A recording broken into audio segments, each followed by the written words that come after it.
Friendly Neighborhood History channel, where we bring you history in a friendly, neighborly manner, 24/7, 365, or 366.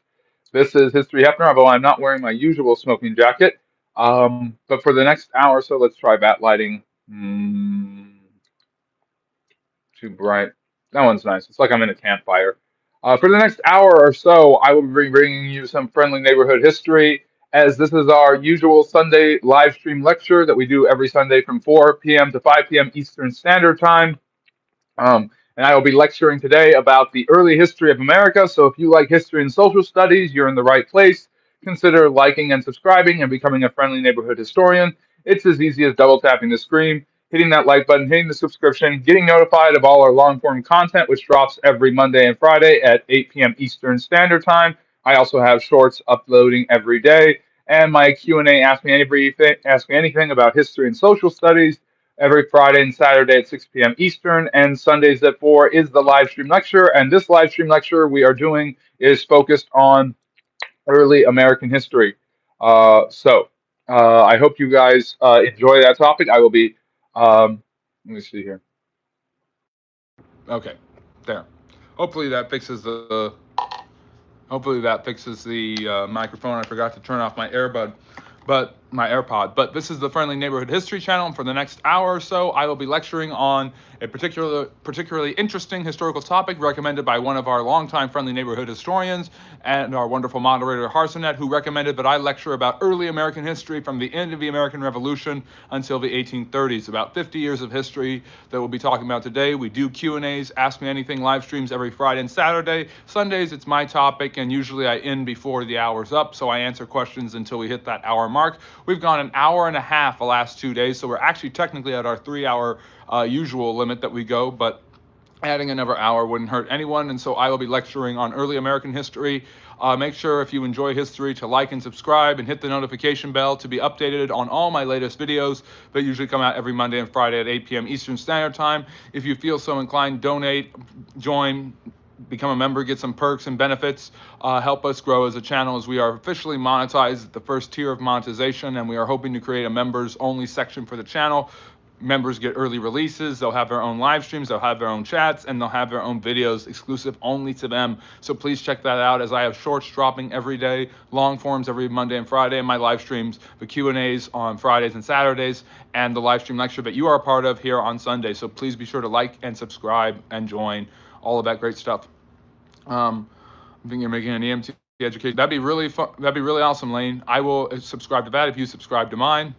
No limit when it's fun and fascinating. Yep, exactly.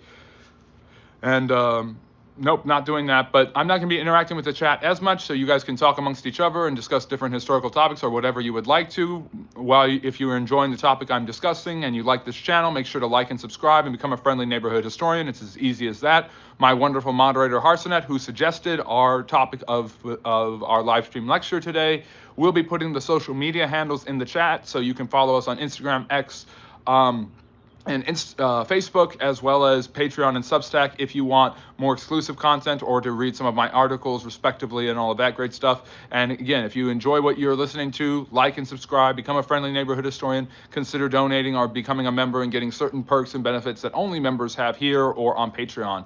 So thank you for everyone.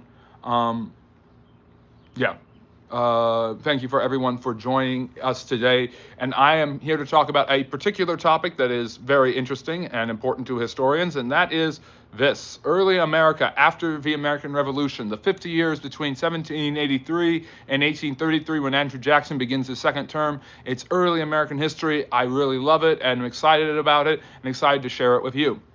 So, the United States comes out of the American Revolution in 1783, a fledgling society, and nobody knows if this experiment is going to work. Basically, the British have given up on any attempt to re-inculcate the Americans into their system and are willing to let them go if they're going to complain about very small taxes. So the United States gains its independence, and the British finally recognize it in 1783.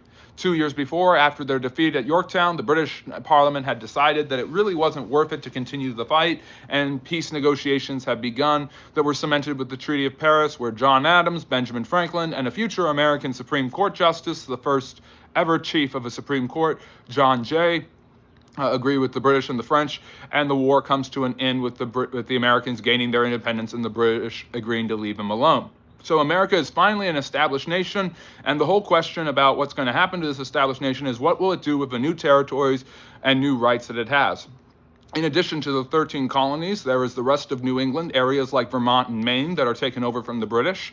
The line between Maine and Canada will continue to be disputed for decades to come. It won't be until the 1840s that the Americans and British finally agree on a northern boundary line separating Canada from the United States that exists to this day.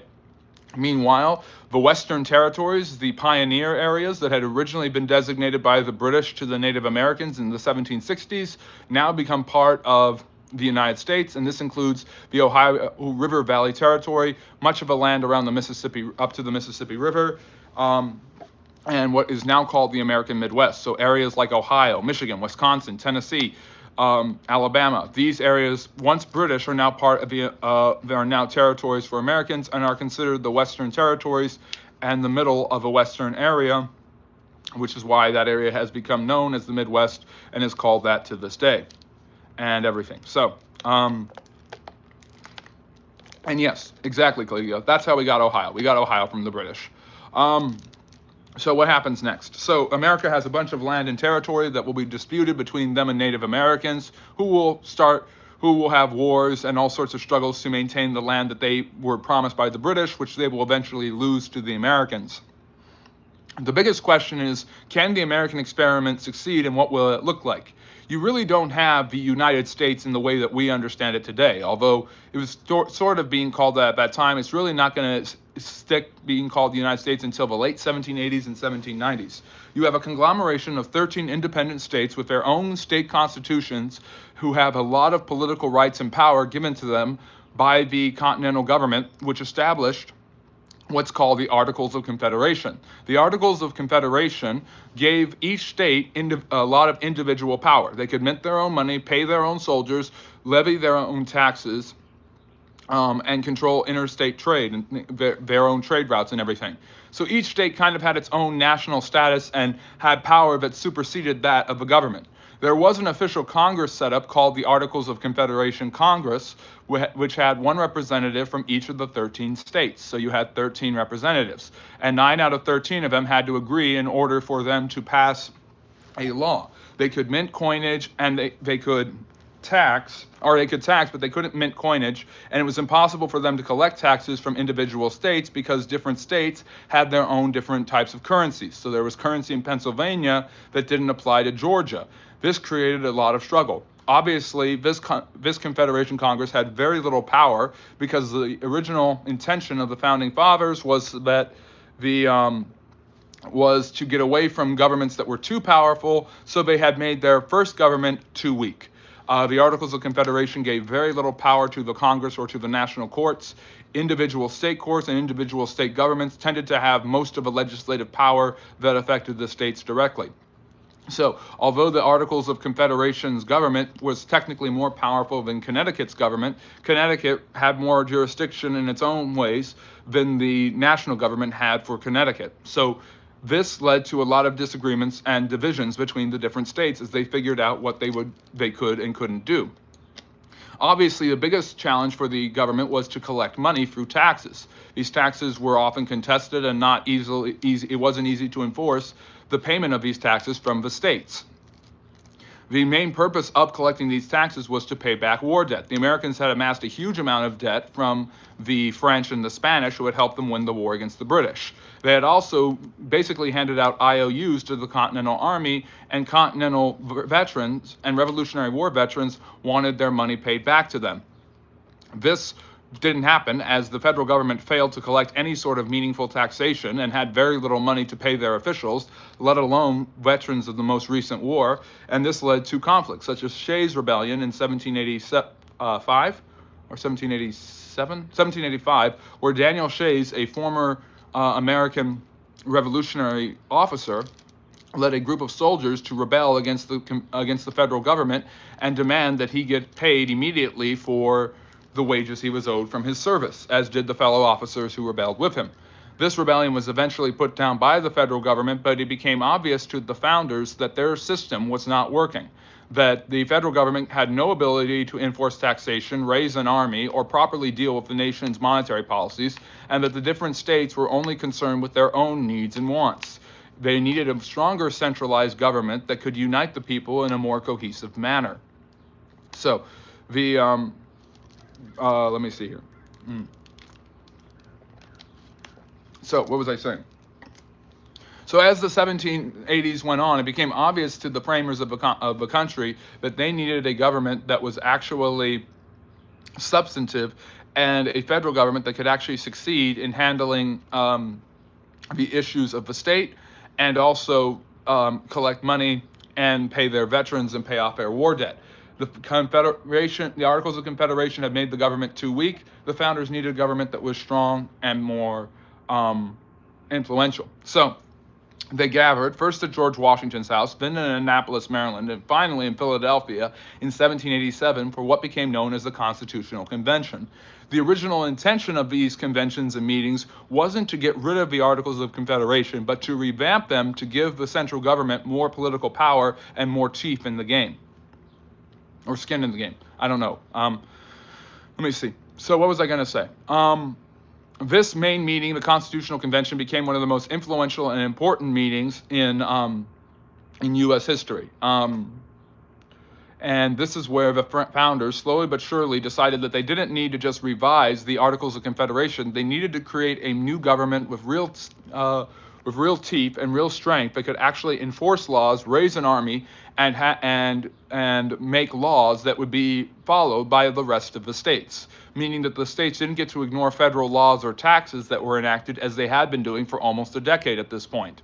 The Articles of Confederation had been the law of the land for about 5 or 6 years, and they really hadn't gone anywhere. But the founders decided that what was best was the founders decided that the best way to do this was to make a constitution. And George Washington was one of the founders who was in favor of creating a stronger government through a constitution, and he looked to a Virginian from the Virginia delegation, as all the states sent delegates representing their state to this convention in Philadelphia. He looked to a fellow Virginian to write up a document that actually would specifically lay out the laws of this new government, create a system of checks and balances, and the separation of powers. And this man was James Madison. Madison, like his mentor, Thomas Jefferson, was a student of Enlightenment philosophy. So he respected many of the French philosophers, such as Rousseau, Voltaire, and especially Montesquieu, who proposed that they have a separation of powers, checks and balances, in different chambers of different sections of the government and different houses in their legislatures in order to enact fair and just laws. That you couldn't just have a legislative branch that had all the power, but you needed courts to check the legislative branch, and you needed an executive branch that was willing to get swift action done, while also following the laws and enforcing the laws that Congress had passed. This became the building block. These building blocks eventually assembled themselves more or less into the Constitution with its various articles. I believe there are seven articles to the Constitution, and Madison wrote the bulk of this under the instruction of George Washington. Thomas Jefferson wasn't there. He was busy in France being the foreign minister there, and John Adams, who helped write the Declaration of Independence and would later become president, was in Great Britain at the time. So two of the most important founding fathers actually weren't at the convention, but some of the new rising stars in the American government were. Alexander Hamilton of New York and James Madison of Virginia became two of the most outspoken pro-constitutional forces there.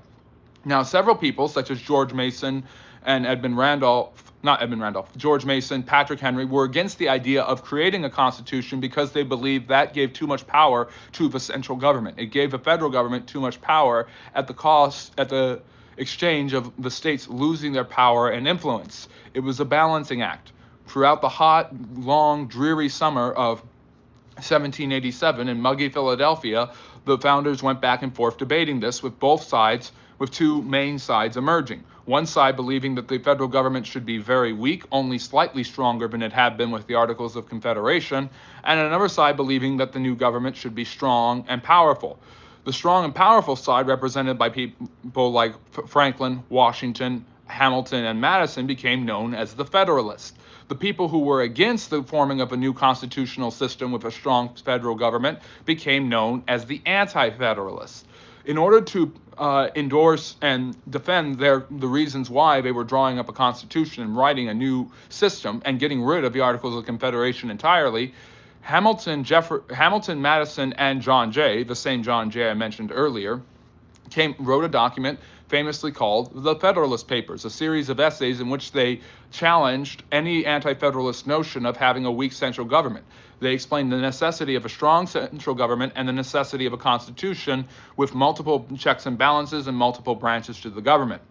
Over time, this was fleshed out through a series of compromises and debates like the Three-Fifths Compromise and the Great Compromise, which dealt with the allocation and the counting of slaves and the different chambers of a legislative branch, respectively, into actually being the U.S. Constitution, with particular emphasis put on the legislative branch. The first article of a constitution, the largest written piece of a document, actually favors the legislative branch, which has become the Senate and the House of Representatives, as the most important and powerful branch, with the executive branch being secondary. The man who would be the obvious leader of the executive branch was the leader of the Americans during the Revolutionary War and the leader of a constitutional convention at the time, that being George Washington. So he was the obvious shoo-in to become the U.S. president after they were done with the Constitution. On September 17, 1787, a holiday that no one celebrates anymore called Constitution Day, the document was presented to the delegates. Again, after revisions and arguments and all sorts of agreements and backroom deals and things like that, it was eventually approved of by the convention and sent to the states for ratification. Instead of improving the Articles of Confederation, the founders agreed to get rid of them completely and create a new system of government based on the Constitution. They needed 9 of the 13 states in question to ratify it in order for it to become the law. They ended up getting all 13 states to do that by 1790. In 1789, George Washington became the first U.S. president. The Supreme Court system was set up, with John Jay eventually becoming the head of the Supreme Court, and the federal courts being set up with the executive, the president, recommending and selecting federal judges of the Supreme Court and lower courts to this day. And Congress went into session, with some of the earliest congressmen being people like James Madison. The president needed a group of advisors who could help him run the country. Washington chose Jefferson to manage foreign affairs, the first Secretary of State, and Alexander Hamilton to clean up the economic mess left by the Articles of Confederation. Hamilton set up the national banking system, acquiring all the debts of the local states and the debts paid to France and Spain during the American Revolution, as well as the debts of the unpaid war wages to the American revolutionaries. As a way to set up, he took on the debt, and then through taxation, tariffs, and other economic policies, eventually found a way for the United States government to pay off that debt. So the United States government began in debt, technically, with a deficit, because it took on the debts that the individual states, the war wages, and the IOUs from the war, and foreign debts already needed. So the U.S. started off, if you're worried about the deficit and debt, America started off with a deficit and a debt. That doesn't mean that the founders were ever in favor of it getting completely out of hand like it seemingly has done nowadays. But basically, Hamilton revised the currency, standardized the currency, created a national bank, and gathered America's debts so that all the states were united in their economic purposes. Washington also chose Henry Knox to be the Secretary of War, I think. And I'm trying to remember the guy he chose. Or Henry Knox was the Attorney General. And Edmund Randolph became the Secretary of War. I think it's something like that. It's either one. And that was the first presidential cabinet. There was no Secretary of Interior, no Secretary of Housing and Urban Development, no Secretary of Energy, no Secretary of Veteran Affairs. These are all new positions that were established much later on. The Constitution, meanwhile, created a separation of powers, with the executive branch needing to enforce the laws of Congress and only make temporary laws via executive orders. Because it was modeled off of Washington, the president would also be the head of the armed forces like Washington had been during the American Revolution.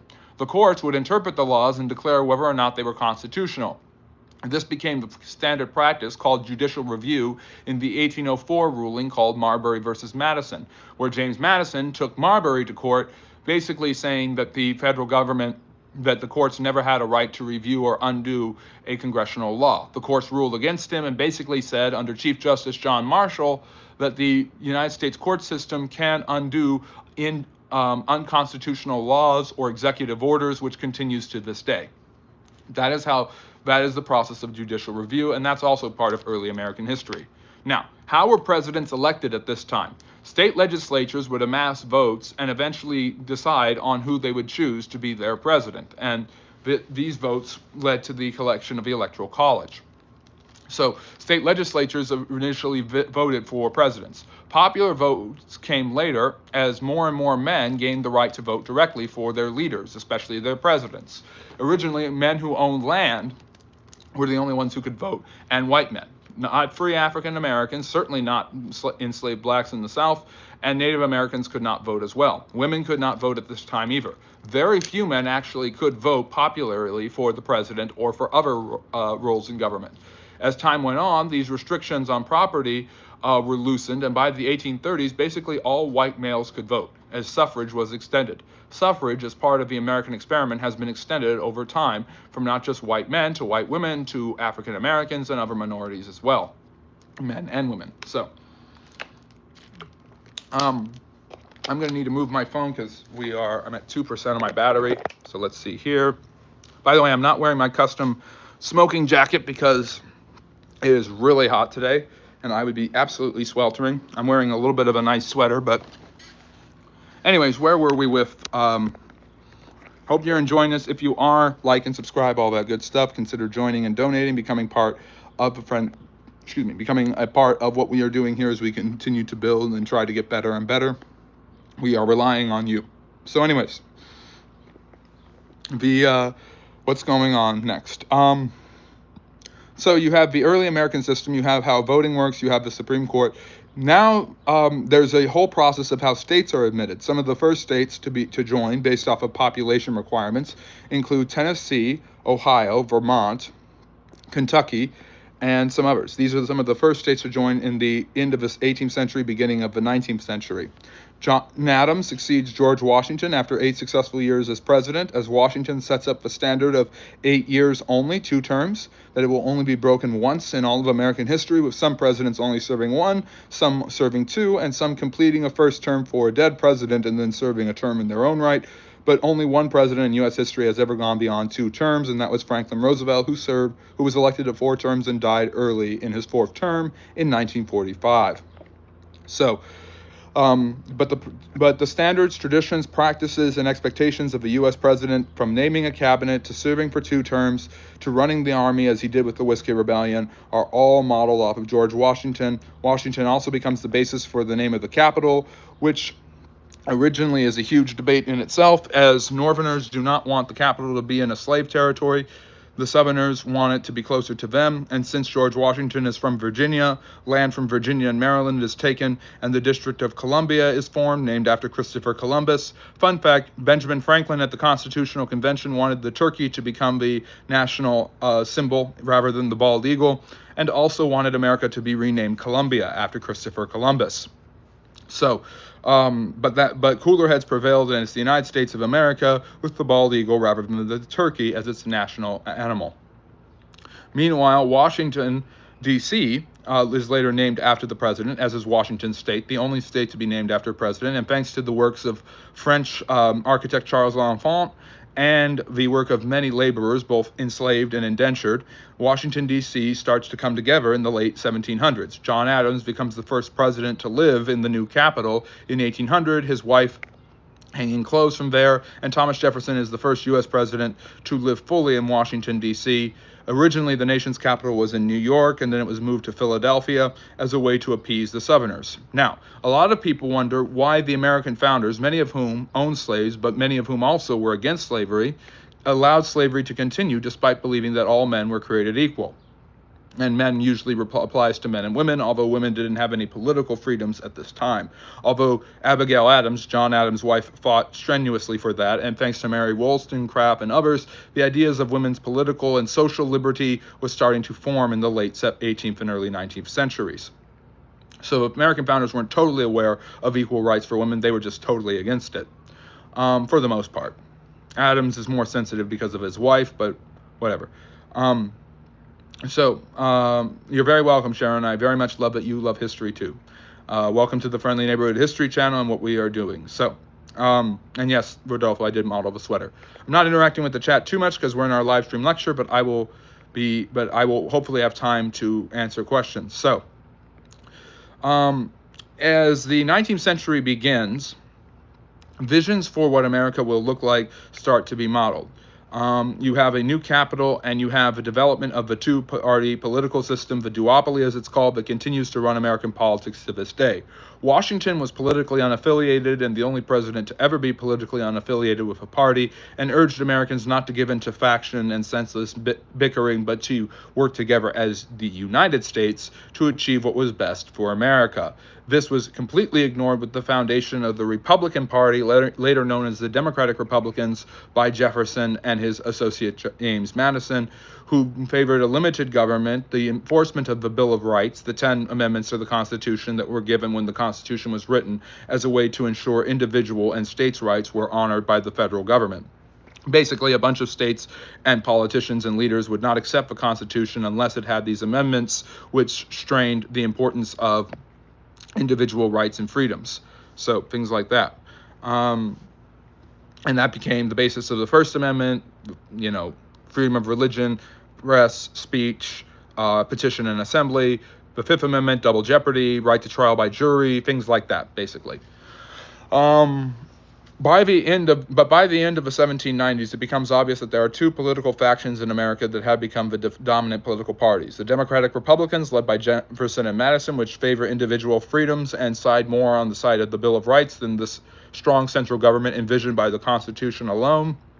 And the Federalists, led by President John Adams and Alexander Hamilton, who believe in a strong federal government in order to create a strong America. The picture behind me shows a New England seaport at the turn of the century between the 1700s and the 1800s delivering goods. Adams and Hamilton embrace a system that favors mercantile establishments, tariffs, and the creation of American industry and financing through New England imports and exports through the New England markets, rather than the yeoman farmer who Jefferson believes is moral. This embraces small-time farming and plantations as well as large plantations, which have created the Southern society in what is called the antebellum or pre-Civil War South. So these two visions for America, one of limited government that's run by small businesses, farmers, and the like, and one of a big government run by big business in urban centers, becomes the two competing visions for politics in America at the time. Jefferson is overwhelmingly not overwhelmingly, but he beats John Adams in a rematch in 1800 after losing him to 1796, although he is tied with a man named Aaron Burr. Burr becomes vice president because back then the runner-up is vice president until 1804. And only because the House of Representatives, which is run by the Federalists, Alexander Hamilton basically is the first American to pick the lesser of the two evils, and he tells all the Federalists to vote for Jefferson over Burr. Burr is outraged at this. 4 years later, he will challenge Hamilton to a duel and kill him in one of the most infamous moments in American history that is best known for Lin-Manuel Miranda and Hamilton. Burr eventually dies a traitor to the United States, basically wanted for investigation, raising an army to invade Texas later on, interestingly enough.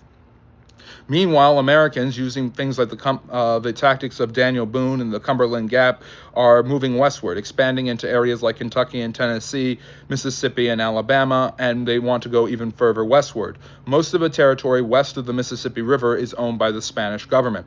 In 1801, I believe, Spain, which is being attacked by the French, sells this land to Napoleon Bonaparte, the French general and commander, and in 1803, Jefferson purchases what is known as French America or it's also called the Louisiana Territory, from Bonaparte. He sends future President James Monroe, another member of the Virginia dynasty, with him, Jefferson and Madison. He sends him to France, and they negotiate for $15 million to buy the land, not just Louisiana and the city and the port of New Orleans, which is what Jefferson originally wanted, but all the territory of what becomes known as the West or the Plains, stretching from the Missouri and Mississippi rivers all the way to the Pacific Northwest, and the Southwest. And this will become areas like Kansas, Nebraska, North and South Dakota, Wyoming.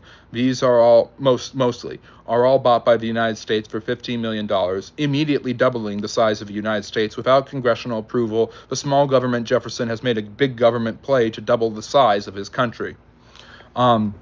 So that is so Napoleon can fund his wars with the British. He saw no need to hold on to these territories or colonize them, and France has basically left the North American continent to the British, the Spanish, and now the Americans. So Jefferson doubles the size of the United States and sends Meriwether Lewis, his secretary, and William Clark, a colonel in the army, to explore this over the next 2 years with the help of the Native Americans, including the Shoshone woman Sacagawea. The Americans will explore this territory and map out the Mississippi and Missouri rivers in what becomes known as the Lewis and Clark expedition, which eventually reaches British North America in the Northwest in Oregon, land that will later become disputed and absorbed by the United States, the Pacific Northwest, which at that time included British Columbia, Idaho, Washington, and Oregon, although British Columbia will stay as part of Canada.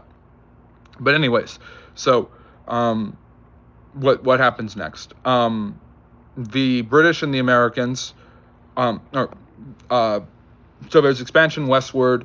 This becomes even more of the case after the purchase of the Louisiana territory. Jefferson's presidency has been extraordinarily successful so far. Everything seems to be going well, except for one problem that has continued to scandalize Americans since the 1790s. George Washington had urged the Americans to remain neutral in foreign conflicts and keep to their own devices rather than become invested in foreign conflicts and affairs, something that a lot of Americans today seem to be reverting back to as Washington's original warning in his farewell address, one of the most famous speeches in U.S. history. But basically, Washington warned against foreign intervention. Immediately afterwards, not only did his followers and closest friends violate his principles by embracing political parties, but the two political parties immediately began debating foreign policy, with the Federalists favoring the British in a war between the British and the French, and the Democratic Republicans favoring the French revolutionaries even after Napoleon has co-opted and taken over the French Revolution. I have a bunch of information, including live stream lectures and videos on both the French Revolution and Napoleon, as a matter of fact. But basically, and I also have a live stream lecture on the War of 1812, which covers this in more detail. During the presidencies of Adams, Jefferson, and Madison, who was president after Thomas Jefferson, both the British and the French continued to seize American ships, steal their cargo, and even their sailors, and continue to make it very difficult for America to engage in international trade. So much so that for a time, under Thomas Jefferson, the Americans actually banned foreign trade in what's known as the Embargo Act. This ruins the New England economy, but Jefferson doesn't care. Madison, when he becomes president, immediately reverses this, but the continual issue of impressment, by which sailors and ships are stolen, mounts pressure. And on June 1st, 1812, James Madison becomes the first president to ask Congress for a declaration of war, not necessarily siding with Napoleon Bonaparte, but being tired of the British seizing ships, claiming that the American sailors are British subjects and therefore are worthy to be taken. Madison asked Congress for a declaration of war on the British, and the Americans go into their first official war called the War of 1812. This is basically the American Continental Army with basically a ragtag militia that has not become a standardized army even after the American Revolution, going after the largest, most successful army in the world, who had just been successful in defeating Napoleon, who also have the best navy. And despite some encouraging signs, such as the victory at New Orleans, and also, of course, the defending of Fort McHenry, which leads to Francis Scott Key riding the Star-Spangled Banner, the Americans are humiliated in Michigan, the Ohio territories, the Midwest, and in a couple of failed attempts of invading Canada. The British land in the Chesapeake Bay, march to the nation's capital and burn it, basically having dinner in the White House laid out by First Lady Dolly Madison before burning the Capitol to the ground. This forces Madison to ask the British for an ease of attentions and the end of the war. So, what else happens? And in 1814, thanks to the negotiating tactics of one John Quincy Adams, the Treaty of Ghent is signed, which ends the War of 1812. After 2 years, America is engaged in a war. It has lost the war, but the British really don't take anything as a reward because their number one priority is in defeating Napoleon.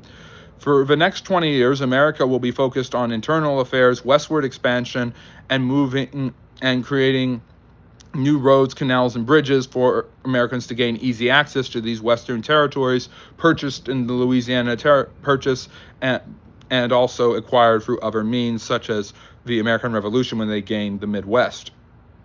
So, yeah. So what else happens?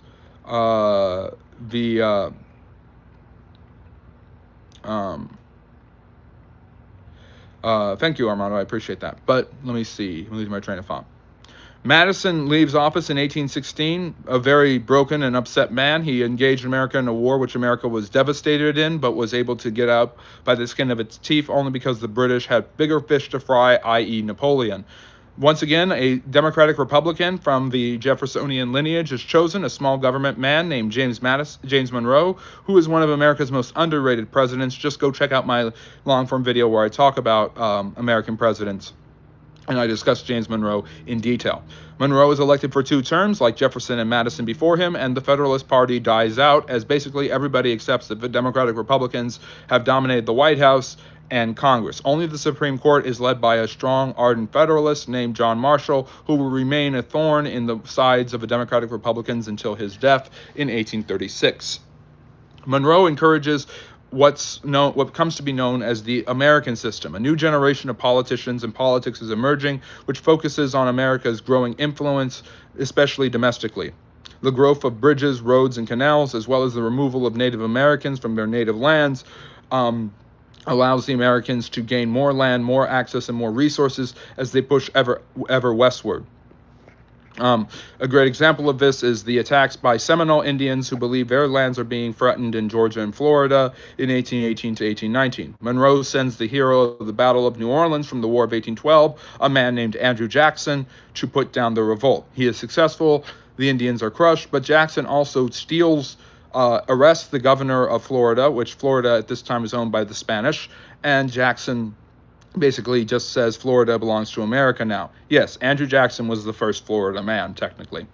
And the United States purchases Florida, and during Monroe's administration, America's growing prosperity, expansion westward, the capture of Florida, shows that everything seems to be going well. This is called the era of good feelings. However, there are other problems starting to emerge. The debate over slavery, which was originally settled in the 1780s, reemerges as people are extraordinarily worried about the issue of slavery. Because the U.S. Senate is based on equal representation, a new state added to the Union has 2 senators. Senators from southern states support measures and laws that tend to encourage and protect slavery, while senators in northern states, as more and more northern states begin to embrace abolitionism, as abolitionism becomes a much more popular part of American life, people no longer being just okay with slavery or against slavery, hoping it will die off over time, but all and out opposed to slavery, believing it should be ended immediately if possible. This is the rise of the abolitionist movement, which abolitionist societies have sprung up all over the northern states, and by the 1820s, most, if not all, northern states have banned slavery, including New York, Massachusetts, and most of New England. So, let's see, what else? So, the growing debate over slavery gets worse when Missouri asks to become a state. Missouri is somewhat a southern state, but it's close to the northern border. It's a western state. It has the Missouri River. It becomes a popular hub for people who are moving westward, as cities like Joseph and Independence and St. Louis become areas that western expanders and pioneers like to move from on their way to settling in the West. This will make Missouri one of the most important states over the next 30 years.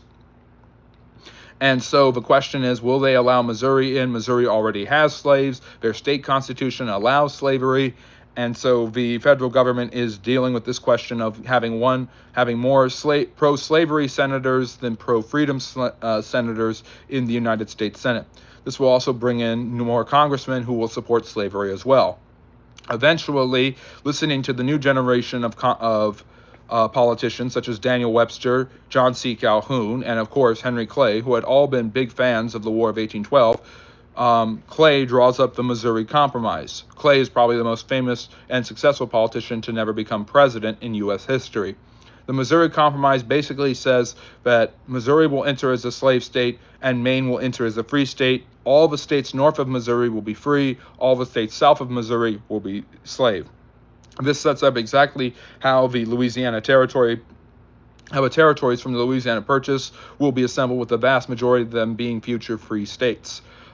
This is seen as a victory against slavery, but it also keeps the question of slavery from becoming a huge controversy.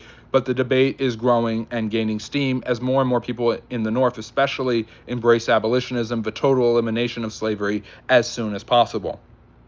Monroe, overseeing all of this, gains a lot of renown and success, and his presidency is seen as a time of prosperity and progress. Americans are moving westward. America's influence domestically is spreading. America is becoming wealthier. The balance between slave and free states is restored. And Andrew Jackson has just scored a big victory by getting the United States the very plentiful land of Florida, finishing out the Atlantic coast for America. So one sea is locked up, and in 30 years, the other shining sea will be locked up, that being the Pacific Ocean. So that is a story for another time.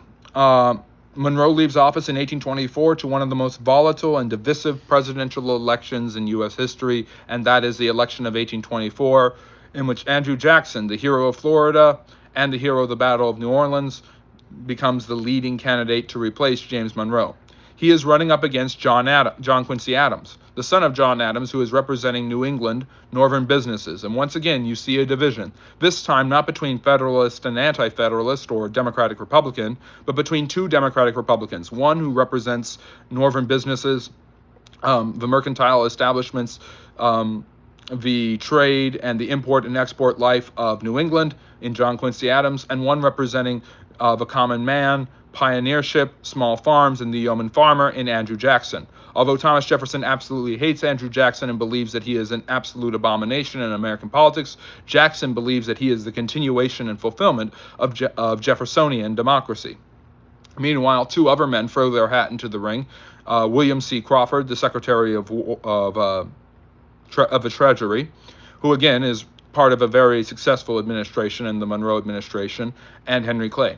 One more thing that I haven't mentioned is that John Quincy Adams is also the author of the most important foreign policy document the U.S. has ever written up to this point, called the Monroe Doctrine, in which President Monroe declares that the Western Hemisphere should no longer be colonized by the Europeans, and excluding one more attempt by the French in the 1860s, the Western Hemisphere will no longer be a hotbed of colonization by the Europeans, especially as Central and South America gain independence from the Spanish and Portuguese empires.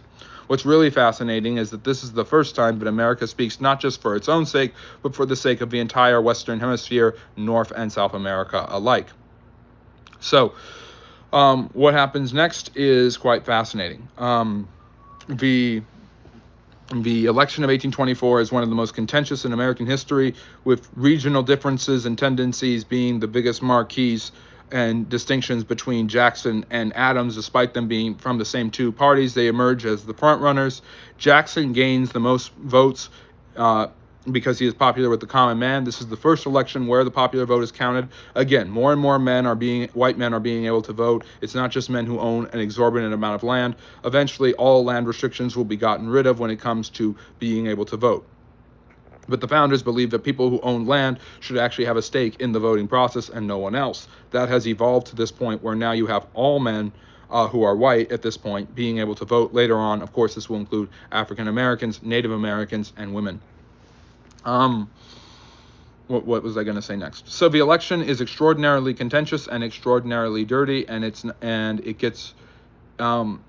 all about different areas, with the West favoring people like Clay and Jackson, and the Northeast and the central part of the Atlantic coast favoring John Quincy Adams and William Crawford. Eventually, because Jackson does not win a majority of the Electoral College, it is sent to the House of Representatives. Jackson has a plurality and a large following of support with the popular vote, but he does not have enough votes in the Electoral College. There is a big split between the four of them. So the top three electoral vote recipients, remember, the Electoral College is what decides the president, go to the House of Representatives, who is run by the Speaker of the House, Henry Clay. Clay is fourth place in Electoral College votes, so he is dropped. but Clay encourages the House members to vote for John Quincy Adams. John Quincy Adams turns around and names Henry Clay as his Secretary of State. Adams, James Madison, and James Monroe, and Thomas Jefferson had all been secretaries of state before ascending to the White House, so that is a stepping stone to becoming president. Andrew Jackson sees this as a backroom corrupt deal and lambasts both Clay and John Quincy Adams for the next 4 years, saying that the 1824 election was stolen from him by the politically crafty John Quincy Adams. Adams, in an attempt to clear his name, does not pick anyone who is politically for him to work in his government, which makes his presidential term absolute misery, as he has disagreements within the executive branch and a legislative branch that is controlled by Jackson's followers, who block all of his legislative efforts. Adams attempts to enact Henry Clay's American system, which again sees the production of new canals, bridges, and highways that will make it easier for Americans to traverse the Western territories. But this is blocked by the efforts of Andrew Jackson and his followers in Congress, who decide to make John Quincy Adams' presidency a living nightmare. There are many parallels, by the way, as I explore both in my Substack articles and in some other videos, between Andrew Jackson and John Quincy Adams and Donald Trump and Joe Biden. Jackson's moniker that he had the 1824 election stolen with him, it becomes the hallmark of his supporters. And in 1828, his supporters, now known as the Democratic Party, that's the very same Democratic Party, run on that notion that the election was stolen from Andrew Jackson in 1824. The hallmark of being a Democrat was your belief in the corrupt bargain between Henry Clay and John Quincy Adams. Adams runs for 4 more years, trying to salvage his political reputation. The stubborn and arrogant man, much like his father, struggles with his popularity and loses in a landslide to Andrew Jackson, whose popularity with the common man makes him the 7th president of the United States. Jackson is overwhelmingly reelected in 1832, running on the same platform of embracing individual rights and personal liberties, trying to resurrect the Jeffersonian idea but give it a new spin, as his followers, many of them representing middle and lower class people, Western pioneers, and people who do not live in cities, suburban and rural people, become known as the Jacksonians. This begins the age of Jackson, an age of individual rights, democracy, and the cutting back of government intervention in personal lives. So Andrew Jackson is elected president. He's overwhelmingly reelected 4 years later. During his presidency, he pays off most of America's debts, and the Second Great Awakening begins when preachers and different religious systems are challenged by new forms of preaching, new denominations, and new religious beliefs like the Shakers, the Seventh-day Adventists, and the Mormons, as well as revivalists like Charles Finney, who preach not just religious reform and the belief in Christ as Savior, but also promote social reform and social welfare and activism. The social gospel will become quite popular in America during the second half of the 1800s. This leads to movements such as temperance, which favors the banning of the sale of alcohol. It's also known as prohibition. The abolitionist movement gains a head of steam, as well as the idea of giving women the right to vote, suffragette. These all come out of the social elements of the Second Great Awakening, which starts in the 1830s as camp meetings, in open spaces, become quite the norm in American society in the age of Jackson. And there's Andrew Jackson being inaugurated. Interestingly enough, to show his popularity with the American people, Jackson hosts a public inauguration and then a public party at the White House where thousands swarm into the White House, most of them very drunk, to celebrate their new president when he is inaugurated in 1829.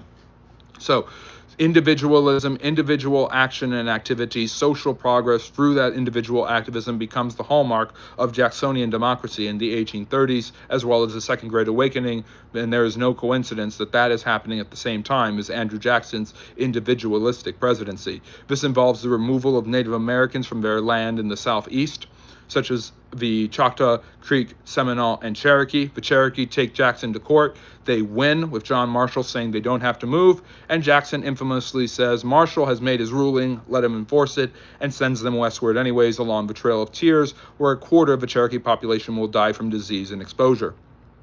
Jackson also destroys the National Bank created by Alexander Hamilton, which he believes is an interference into individual rights, and by doing so, destabilizes the American central economy for the next decade. And so that is And that brings us to the mid-1830s, and about 50 years after we got where we started from with the Treaty of Paris and the beginning of the Articles of Confederation, and America has changed massively. You all of a sudden have the ability of all white men to vote. That was something that no one envisioned in the 1780s. You have a constitutional system. You've had 7 successful presidencies and 7 transitions of power. You've had different political parties emerging. International statements like the Monroe Doctrine and the War of 1812 have shown that America is here to stay, and it also does not mind to speak on behalf of other new world powers and entities if it so chooses. So this is where we've gone. We've gone from the Articles of Confederation to Andrew Jackson in 50 years. And that is the first 50 years of American history in a nutshell. There's so much more that I could talk about and go into that I wasn't able to get around. I almost forgot certain things like the Second Great Awakening and the Monroe Doctrine, but they are extremely integral to understanding what America was like in the first half century of its existence as we inch ever closer to our 250th anniversary. And I chose the 7, and Hars recommended this, so thank you, Hars, for doing that. Thank you, Rodolfo, Harry, and Hars for holding down the chat for me today. I really appreciate it. If you enjoyed what you learned and what I talked about and what I discussed, or the sweater, or anything about today, again, consider liking and subscribing. I've got about 10 minutes until we hit that hour mark, so we've got 10 minutes of Q&A. You can ask me anything you like relating to history and social studies, as we are here at the Friendly Neighborhood History channel to always bring you history in a friendly, neighborly manner. So, thank you, Wrestling. I really appreciate that. I am a history teacher, as a matter of fact. And Tetraship, I do believe 1776 is the start of America, but really Britain recognizing its independence is the hallmark of when American government really starts in 1783. Let me see. So Harry and Harsh are going back and forth. And yes, make sure to subscribe. Freshly, Rodolfo, Harry, and Harsh. Make sure to show some love to my wonderful moderators who do such a great job. And hello, MD JJ. I appreciate all the love and support you guys have been showing in the chat. Make sure to show that to my moderators as well. They do such a great job. Thank you, Armando. Did sheep ship? Who owned the slave ships? The Europeans did. The Americans did. By the way, we something that I didn't mention. Until 1808, America, for 20 years after its creation, America allows the slave trade to continue. So there were slaves being exported from Africa and traded to America on American-owned ships, but that was eventually banned during the presidency of Thomas Jefferson as part of the Constitution. And yeah, MDJJ, I do talk about geography. I find geography to be quite fascinating, so I have maps and different videos with maps and the history of maps and all of that great stuff. And SM, I saw you in there. I understand where you're coming from about the genocide. Just because I don't agree with you doesn't mean I don't think that your perspective is valid. I appreciate you sharing it, even if I don't agree. I don't know about the Battle of Doraine. I'm looking back at the chat and looking at the questions that were answered. The questions that were asked. Why not more civil wars? Because I think the first one was so devastating to Americans, 600,000 lost, they didn't want to go back there. Let me see. And thank you, Ginger. I appreciate that. And I am not on Adderall. I have never taken Adderall. Let me see here. Okay, I'm just going through the chat and seeing what we have. That's from old chats. What have we got that's new? What questions do we have surrounding history and social studies? Could the next lecture be Mid-America in history, 1912 to 1945? There's so much there. That would take up 2 lectures. And Harsh, you always have such great topics. But if anyone has a topic they'd like to recommend, maybe do it. Maybe if you'd like, give a donation, help this channel grow, and recommend a topic, and I'd be happy to do it. Or if someone else has a topic they'd like to recommend, I'm happy to do that topic, Harsh, but I want to hear someone else's input, something like that. The Nazis they burned Bibles. They also burned books on different types of books. They burnt Freud because he was a Jew and they didn't like modern psychology. They burnt the Communist Manifesto because they hated Marx. Horace, if no one else recommends a topic, I will go with that topic. But if you have a topic you'd like me to discuss on next week's live stream, please like and subscribe first of all. Consider donating or joining to help the channel grow, help us get money so that we can get the tech that we need and all of that great stuff. But recommend a topic and I might just go for it. The fall of the British Empire, 1945 to 1956. I'd have to start that in the 1920s, Harry, but that's a fantastic one. I think that we'll go with that. And it's going to be hard to go into, and you're not going to agree with everything I say, but in honor of you, I will happily do that, Harry. Harry is our local Anglophile and British historian. Civil War is tough. Civil War, Gilded Era. I mean, yeah, I guess I could do a series where I'm just lecturing on American history. But, yeah, I didn't get to talk about the colonial era, the American Revolution, so. 1922 is when the British gave up Ireland. The first major decolonization by the British. Yes, I know about Anakin. They did burn that. There was, I think, the first ever successful sex change operation, transgender surgery, was done in the Weimar Republic, the German Republic of the 1920s. I love American history too, but British history is awesome as well, and I'm happy to do a topic on that, Harry. So if you have a topic related to history or social studies, drop it in the chat, and I'd be happy to answer. We've got about 5 minutes left for you guys to do that. I went way over, way too undisciplined the last couple of days. You can hear me answer a bunch of different questions there, but I will answer as much as I can now. I'm not going to go too far over, though. I don't know what you're saying. You're going to have to put that in English letters, please. Do you think the revolution was a success or failure, the S revolution? I think it changed, yes, in the sense that it was a revolution attempted to change the way Americans looked at the mores of morality. You have a skyrocketing of the use of birth control. You have much more cohabitation, sex before marriage. These things skyrocketed. Divorce, the use of contraception, abortion. Definitely, if you look at the sexual revolution of the 1960s, it definitely hit its acquired goal. Americans are far more sexually active than they ever have been before. Hello, Zap. Did you know that Abraham Lincoln knew Marx and Marx was a Lincolnist? Lord Sky, I don't know if that's true. Marx absolutely hated black people. Absolutely hated them. Some of the things Marx said about African Americans sounds like a sovereign slave owner. But it is, what I do find fascinating is the Marxist interpretation of the Civil War as that feudal revolution in which the bourgeoisie and the industrialized North overthrew the feudal system of the South as part of a Marxist dialectic. It is quite fascinating that the Civil War was a social and economic revolution as much as it was a political one. Interesting, Julian. I actually make tea. But yes, Julian, a lot of people think the tea is British. We need to understand it is an Asian thing that was taken by the British as part of their international trade and colonization. Risalme. I hope I said that right. It's either a hard C or a soft C. I went with soft C. I'm doing well, Zap. I hope you're doing well. Interesting. I would like to read those letters. I have heard of that before. I just haven't read those letters. So thank you, Lord Sky, for recommending that. Did you know Karl Marx wrote the Communist Manifesto in modern-day tapas bar? Sounds like something Marx would do. I talk about all types of history, Kathy. So I did just a lecture on American history, but I've been talking about a lot of history recently. India, the Middle East, Africa. We talk about it all here. Do you know the city of London was granted the first set of independence in 1067 by William the Conqueror? Kind of.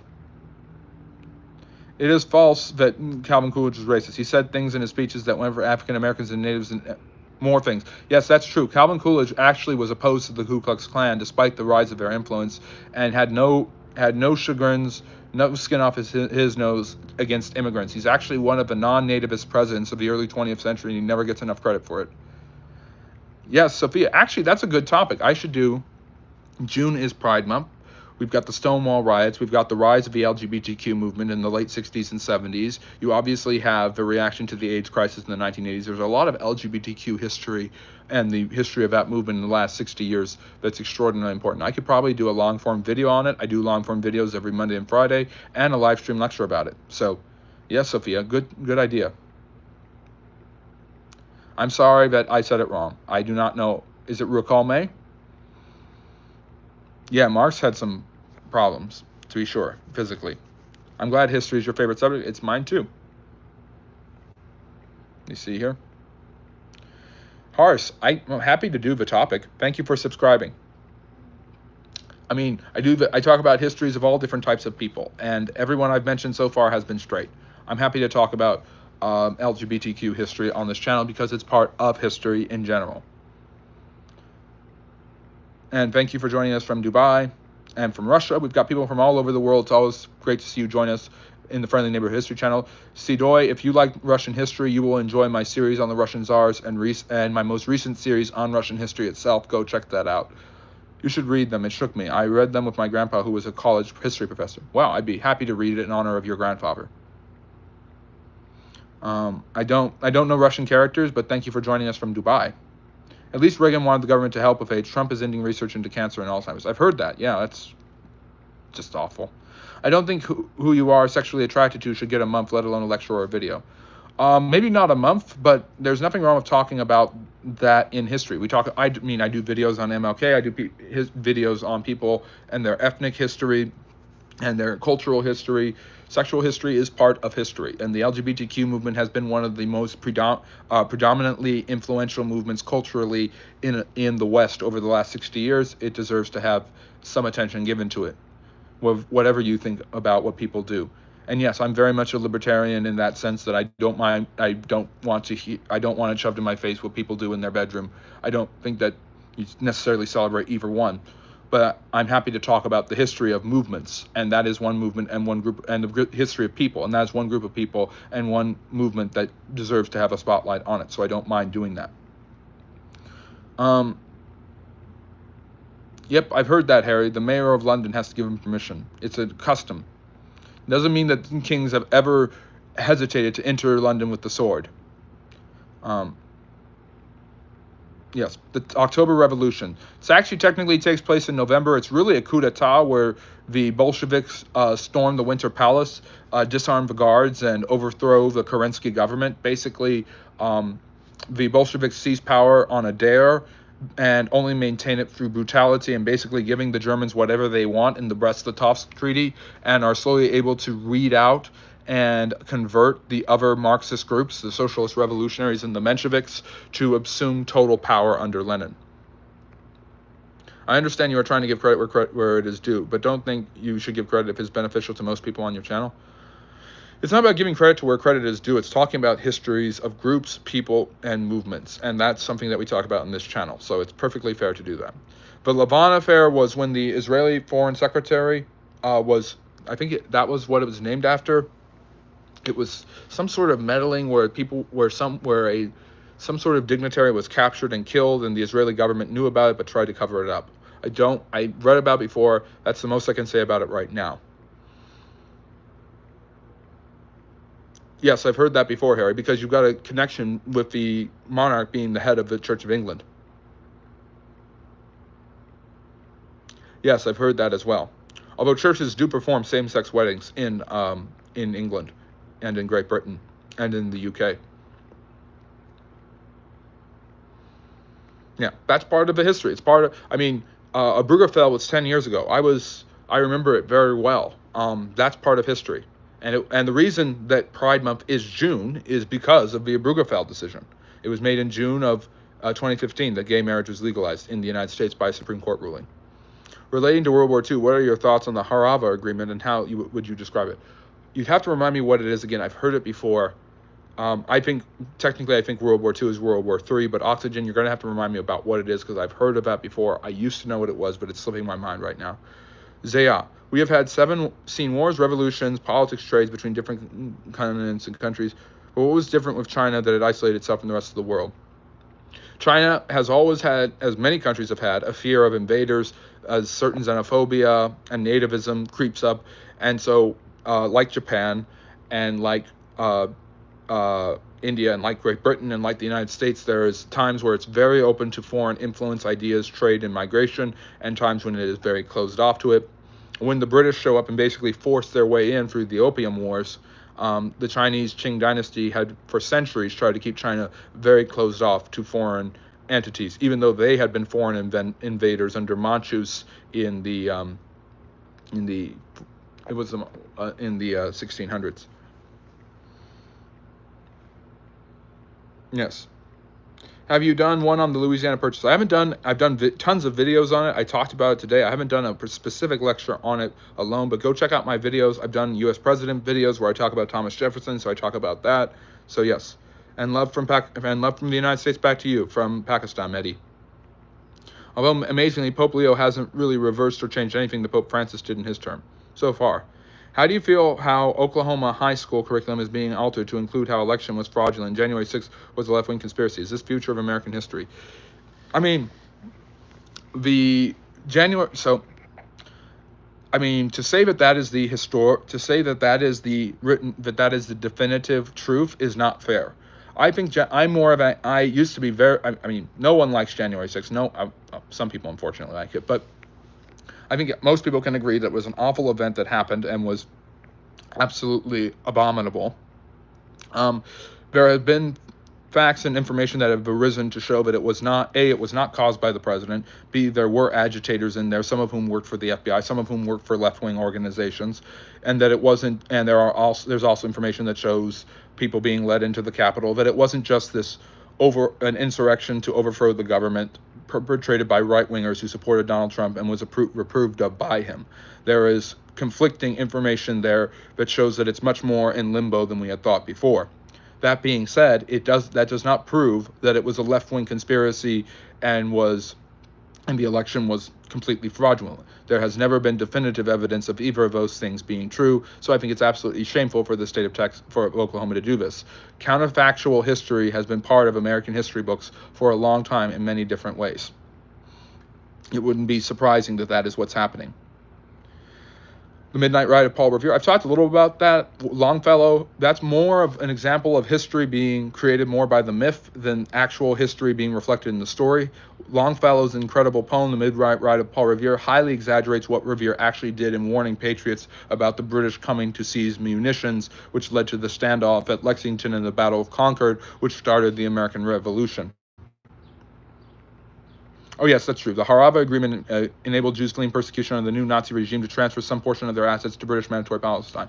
Yes, it was a way for them to resettle in that land when the Grand Mufti of the Palestinians was working with Hitler, or really the Arabs.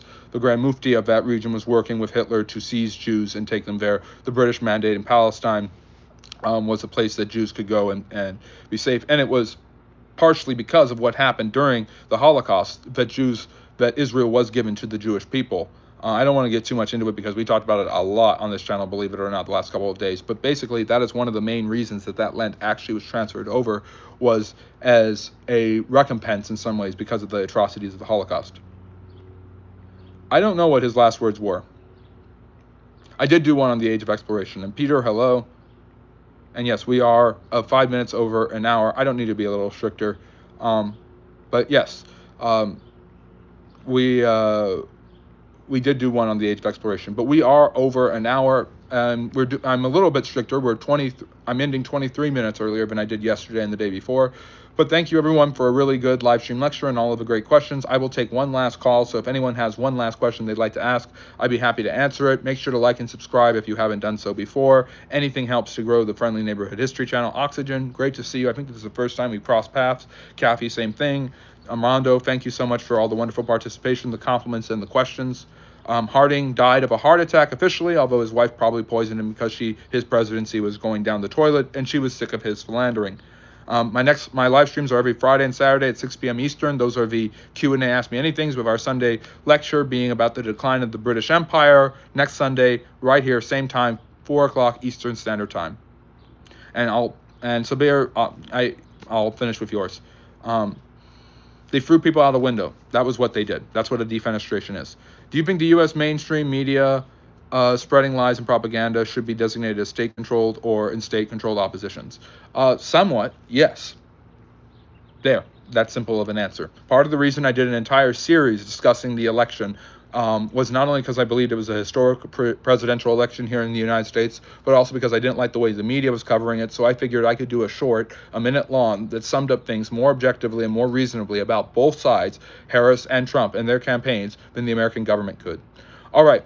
Take care. Have a great week, everybody. Friday, 6 p.m. Eastern. Make sure to like and subscribe if you haven't. Hit the notification bell. Tomorrow at 8 p.m. Eastern, my next long-form video is coming out. Friday at 8 p.m. Eastern, same thing.